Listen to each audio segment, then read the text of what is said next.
उल्टा हाथ बचपन से बेजान था, इसलिए उसके लिए जो भी रिश्ता आता था मना हो जाता था। ऐसे ही एक दिन, अरे बिमला, लड़के वाले आ गए हैं। पूनम बिटिया तू चाय ले जा, बाकी मैं ला रही हूँ। माँ, लड़की का एक हाथ खराब है, ध्यान से देखो। मदन जी, खाना पीना तो होता ही रहेगा है? हम बेटे से बात करके आपको कुछ दिनों में जवाब भेज देंगे है? अच्छा, अब हम चलते हैं, ठीक है? पूनम के लिए एक और घर का रिश्ता मना हो गया था। वो बिना कुछ बोले थैला उठाकर सब्जी लाने के बहाने घर से बाहर चली जाती है।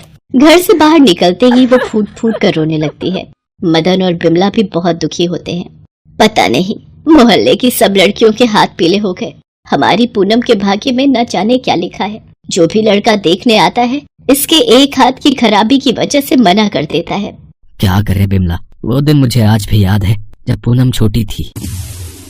सुनो जी, बारिश बहुत तेज हो रही है, मुझे नहीं लगता ये झुग्गी ज्यादा देर तूफान सहन कर पाएगी। तू पूनम को संभाल और जरूरी सामान बांध ले, मैं देखता हूँ कोई सहायता मिल जाए तो ये जगह खाली कर देंगे। तभी आंधी तूफान तेज हो जाता है और झुग्गी का छप्पर पूनम के ऊपर गिर जाता है। बिमला अचानक से चिल्ला पड़ती है, पूनम मेरी बच्ची, क्या हुआ तुझे? ये क्या अनर्थ हो गया भगवान, मेरी बच्ची। बिमला और मदन पूनम को उठाकर डॉक्टर के पास जाते हैं। बच्ची के हाथ पर भारी वजन गिरा है, इसलिए ये हाथ अब उम्र भर बेजान रहेगा।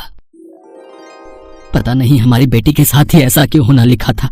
आप दुखी मत हो, पूनम बाजार से आती होगी, आपको ऐसे देखेगी तो वो भी परेशान होगी। माँ बापू, क्या बातें चल रही हैं? आज तो मैं थक गई। ये लो माँ, सारी सब्जियाँ ले आई हूँ जो कुछ तुमने बोला था।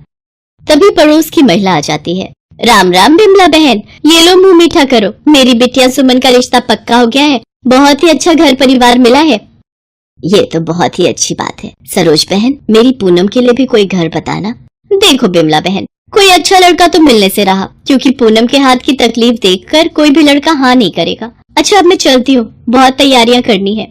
सरोज चली जाती है। पूनम की माँ बिमला काम में लग जाती है। तभी एक फकीर द्वार पर आवाज लगाता है, कुछ खाने को दे दे माई।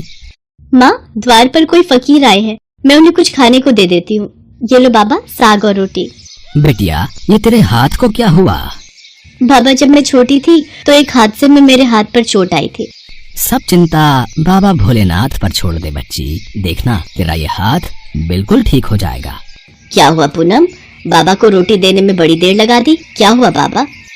सब चिंता बाबा भोलेनाथ पर छोड़ दे बच्ची, देखना तेरा ये हाथ बिल्कुल ठीक हो जाएगा। बाबा, इसकी सारी सहेलियों की शादी हो गई, इसका बेजान हाथ देखकर सब लड़के मना कर देते हैं। पता नहीं इसका भाग्य कब खुलेगा। बेटिया, तेरी सारी चिंताओं की मुक्ति इस श्रावण मास में हो जाएगी। तू भोले बाबा के सावन के सोमवार व्रत रख, श्रद्धा भक्ति से पूजन कर। सावन का महीना भगवान शंकर को अति प्रिय है। जो कोई भी सच्चे मन से श्रावण मास में उनकी पूजा करता है वो उस भक्त की सभी इच्छाएं पूरी करते हैं। और हाँ बेटी, भोलेनाथ के आशीर्वाद से देखना इस बार तुम अपने माता पिता के साथ कांवड़ यात्रा भी करोगी। बाबा, मैं ये सावन के सोमवार व्रत जरूर रखूंगी। पूनम भगवान शिव के सावन मास में सोमवार व्रत रखने लगी। सावन मास में सुबह उठकर वो शिव मंदिर में जाकर पूजा पाठ करती और शिवलिंग पर जल चढ़ाती। एक दिन पूनम मंदिर में पूजा के लिए पहुंची। तभी, अरे कोई मेरी मदद कर दो, ये सामने कुएं से पानी निकाल दो, मुझे शिवलिंग पर जलाभिषेक करना है, कोई मेरी मदद कर दो। क्या हुआ बाबा, आप कुछ परेशान दिखाई दे रहे हैं?